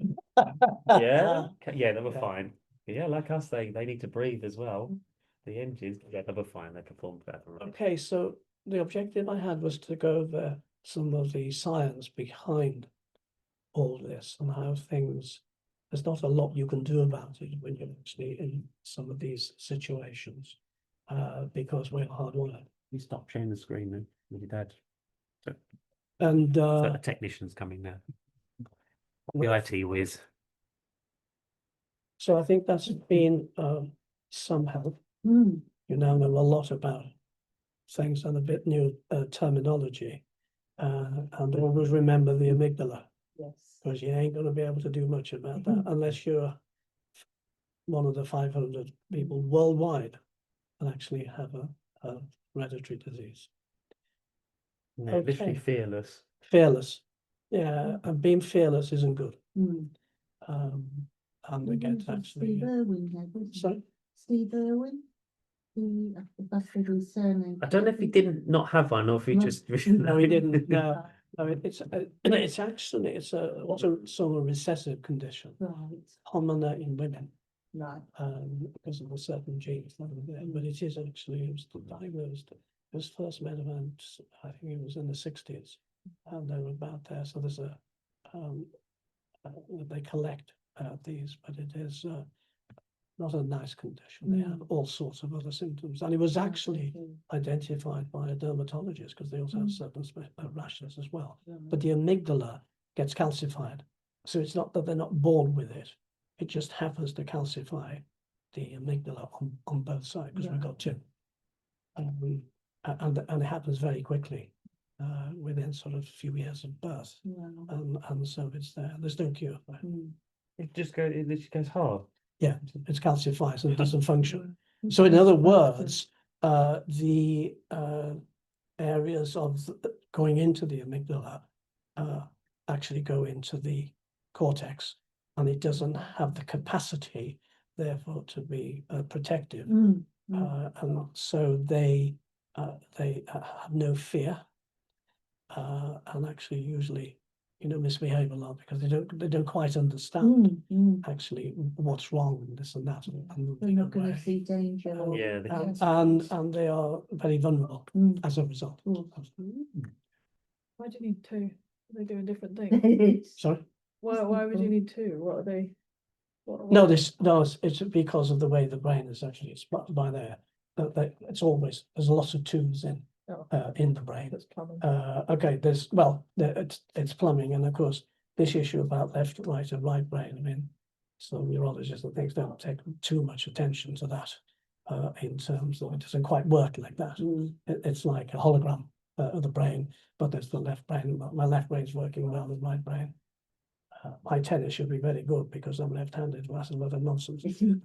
So it is actually, but my brain does have two. Some are bigger than the others. And so, yeah, it's just one of those things, but it's actually deep in the primitive part of the brain. So it's been around. Animals have these things. That's why they actually quickly. If you look at a crocodile, you don't, but with a crocodile. What's quite interesting when they see something, immediately they react, but actually they stop and then actually go back. Okay, it's because the amygdala is firing off. He said, "I don't like you," or whatever it is. But they may actually think that it's so hungry. Well, solve the amygdala. I'm going to have a at this. So mammals have it as well, but it's a very quick. But it's a primitive response. It's meant to be protective, but not precise. And it's the same thing, actually, that was there. Now, I don't know what it was like in the old days when you were flying, when you didn't have all these sheets and things of actually these guidance in terms of what you do. Like whenever there's a problem, certainly in aviation, I suppose, helicopters, there are these lists that you go through in terms of you go through that. Do they always work? Yeah, I should say yes, of course they do. Yes, but you might have to adapt slightly. Yeah. So there's a baseline. Blund's going through them at the moment, aren't you? We're talking emergency procedures or malfunctions, we should sort of quite often call them. Yeah, we've got this set way of doing things because that's generally the best way to handle that particular problem, rather than just letting gut reaction or instinct try and take over. There's a prescribed pathway to deal with that particular issue. Yeah, and the gut reaction, as you mentioned, the term is actually an amygdala-based issue. It's flying by the Swedes might now that sort of because it's very quick, but it's primitive and not very accurate. And that's half the problem, isn't it? Yes. So we need to be very measured in our response. And that's why the response is to look at actually the likelihood is some of this will actually sort it out. And if it doesn't, then you've got time actually to make other decisions about it. Sometimes though, when you have one thing going wrong, you can cope with that. Second one comes in, okay. You start having a 3 or a 4 or a 5 coming in. That then there's not many actually can do that. It's a big problem. Yeah, it's overload. Yeah. Any questions? No, it's weird. I've got a question. What would you say is one of the most underestimated human factors that you could probably think of in terms of flight? Wow. Obviously, it's been great to hear about the medical side of things, but just what would be one of the most underestimated ones? Oh, do you want to have a crack at that? Before I become politically incorrect. Underestimated. What do you mean by that? In terms of like what's one that probably people aren't recognizing that could be a human factor that contributes to mistakes? Ego? Oh, well, yeah.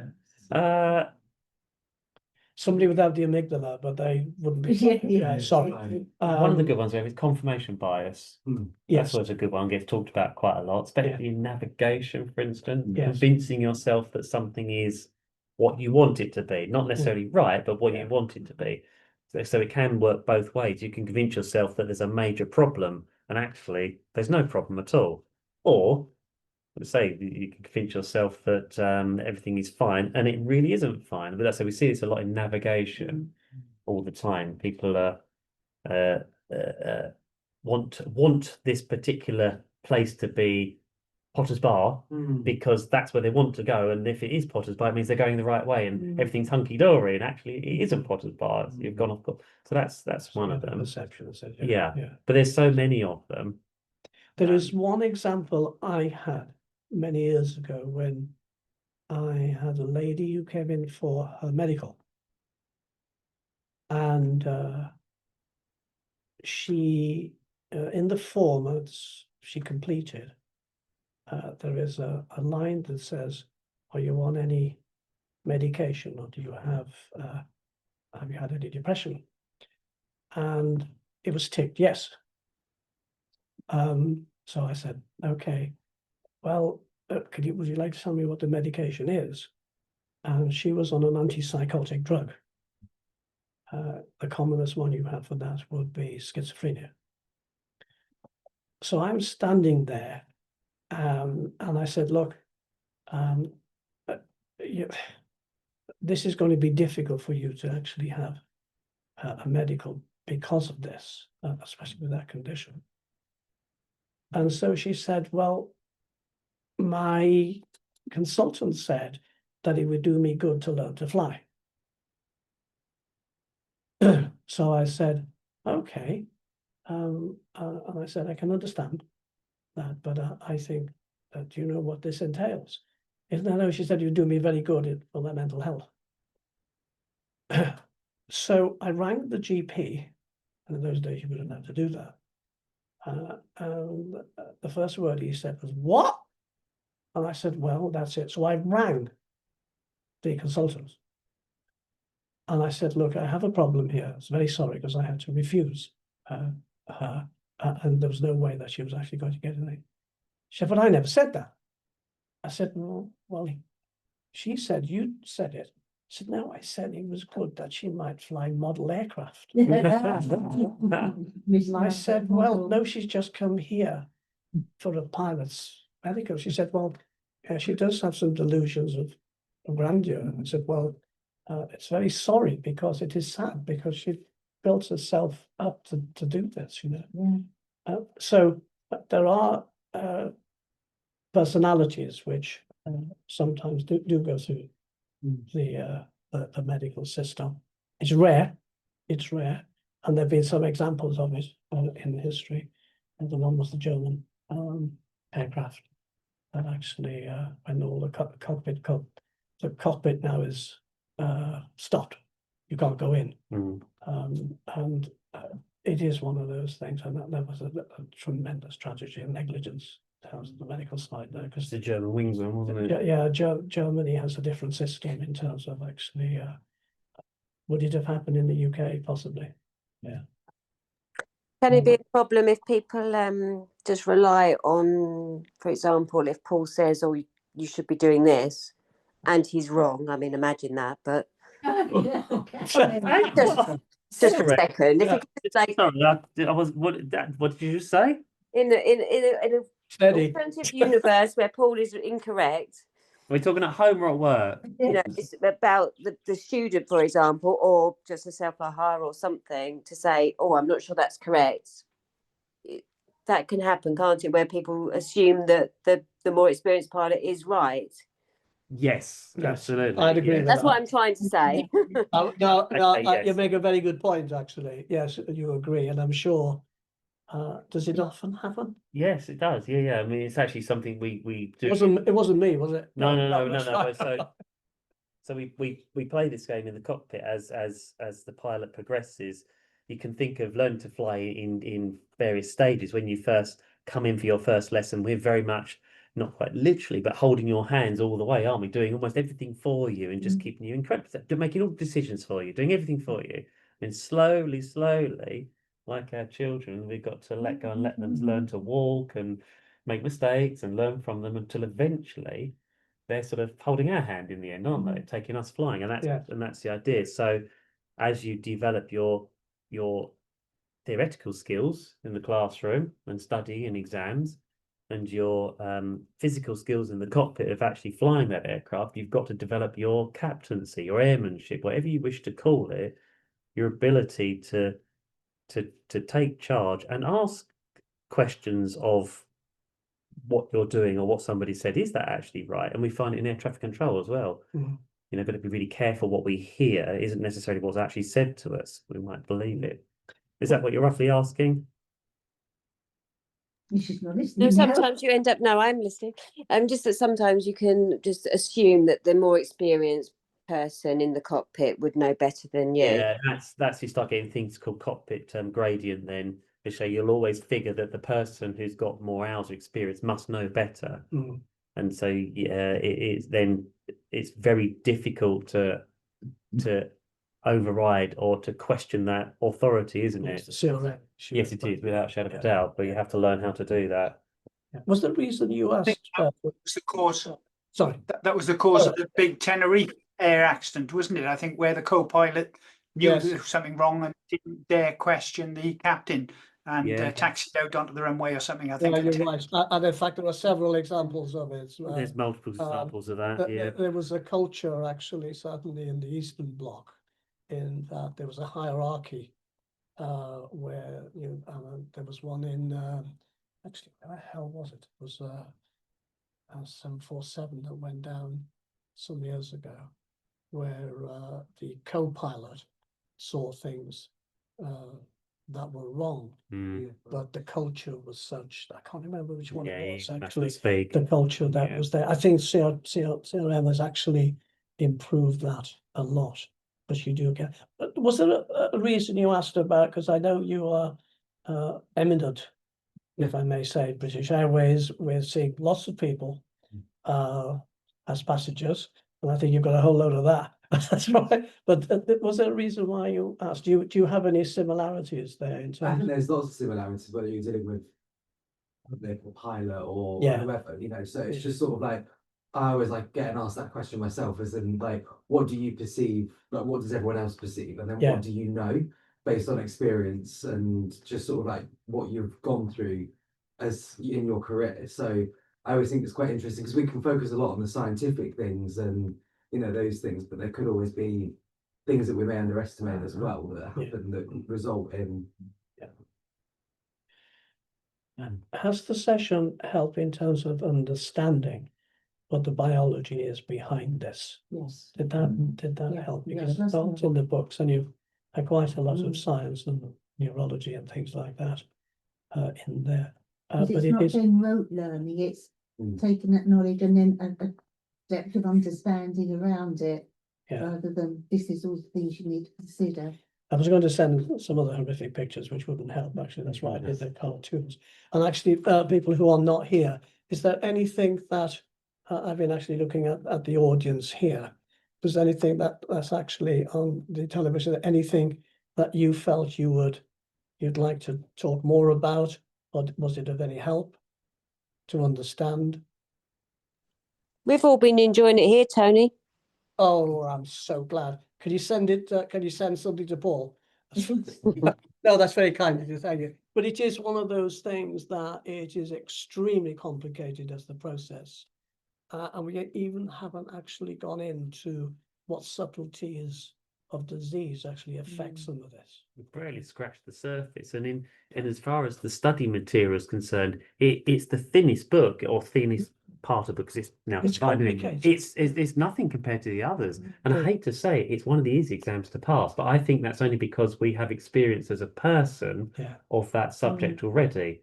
Whereas if you did principles of flight, most people have never seen that before until they finally pick up the book. But we've all had X amount of years experience of being a person, so some of those questions we can answer. But it just gives you more. It's just Yeah. more sorts of things.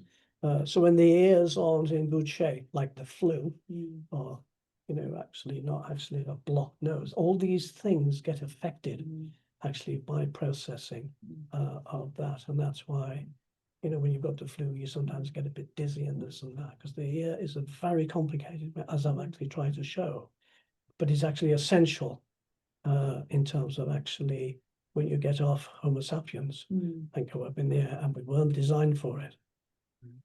That's why. I was just going to say thank you very much. I've enjoyed it and it's been very instructional. That's So very thank you kind of you. Thank for you. letting me join, and That's thank all. you. It's been Yeah. very good Yeah. and a different perspective as well, actually, which is very interesting. Yes, I So, like it. It's pleasure. good. It's not just the same old reading out of a textbook. No. Well, I was going to do that, but you'd have shouted at No, me.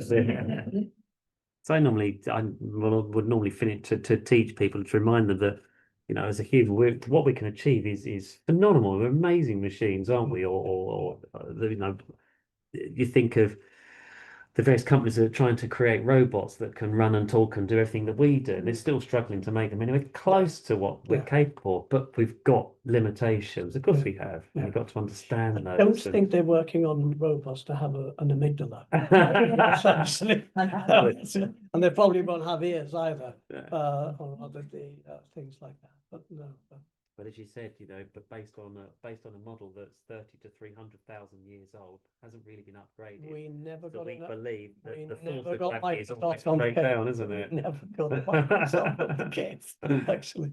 So, You mentioned about the brain shrinking by 15% over the yeah, I saw you getting upset about that, over but the, it's. over the passage of time. But you didn't go into any detail of why.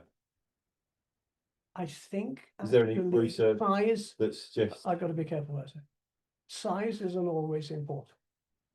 Okay, it's actually it is the structure of it, and so maybe I didn't clear it enough. What has happened is that we don't have Neanderthal brains,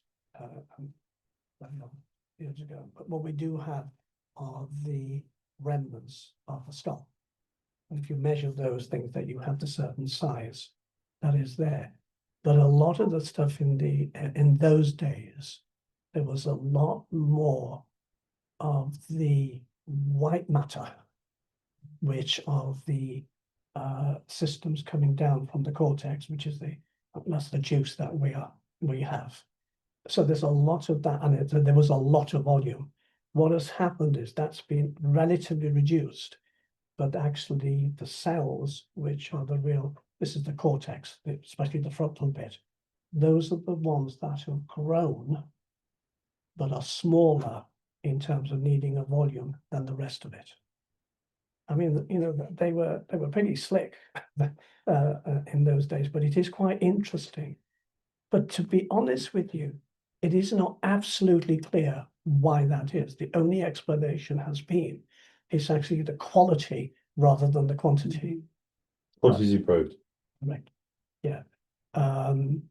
If you look at the chimpanzees, for example, and the gorillas, they have a massive hair. Okay, and they're pretty bright if you're on their side. But if you look at that, it's a very different neurological system to it. But the bit that actually makes us Homo sapiens, which maybe will survive Neanderthal because they did pretty well, is that our cortexes are a lot more complex now because we are able to do things that other things didn't. Because really it was hunting, and that was actually what was important than having tools. Is it like an analogy, like it was like a fatty brain that perhaps wasn't that well well trained? Yeah, our and brains are about 3 pounds of fat, basically. as it's become trained, it's become leaner. Yeah, yeah. I think what it's focused more about small is big, as it were, but it's mainly that cortex that is actually there. But it's quite interesting, is that the loss is actually quite significant, because as you said, you would think that our brains would be bigger, and they are in the top bit, which is the important bit in terms of actually what we are doing, and they've actually sacrificed actually some of the volume in terms of the signals coming down, because just thinking about it now, the ant, I think, has got something like, I think it's 26,000 sort of nerves in the brain, something like that. But we've got something like 86 million. And that's just that. And of that 86 million, each one of those cells actually has got something like about maybe 60 to 70 connections. So if you look at that whole system, it's like actually, there's not linear. It is so complex, and we still can't figure it out. And luckily for neurosurgery, once you get into the brain, there's no sensation. That's why a lot of neurosurgery has been for ages actually done while the patient is alive, so that you don't make a mess of it. Because when I did neurosurgery, there was one CT scan in the country. That was in 19, 79, 70, 80. I know I don't think it was that, but it was actually, and there was no MRI. And so the CT scan looked in those days, you know, when you get an ultrasound of a baby, when you actually, after 3 months, and you show it around, and they say, "Isn't that wonderful?" And you look, and most people look at it and say, "I have no idea what I'm looking at." Yeah, that's what CT scans are like. And so we use CT scans for head injuries when you have to pulse in to take the blood out. You looked actually at the clinical side as to whether one of the eyes was blown, and you hoped that you put the hole in the right place. Then you actually, if you were successful, you would then go to the CT scan to confirm that actually it was right. How often did that happen? Pretty often, actually. But sometimes that didn't work, and it was the wrong side because it didn't do that, and that's what it was like. Now it is much better. A lot of their things now are done really with AI things, which are some of the stuff they're doing is incredible. It's just like I was a dinosaur doing it when I was there, but most of it was trauma. So anyway, don't go walk around and say our brains are smaller than that. Before they get into the local, they probably hit you. Thank you very much indeed. Pleasure. Thank you so much for your time. Yep. Was this different because you were here last time? You It were was here different, 2 years yeah, ago. yeah, Yeah. a different perspective, except the amygdala, Which I can't Spell it. So, You've been out talking about the amygdala over Christmas. You Yeah, never yeah. guess what.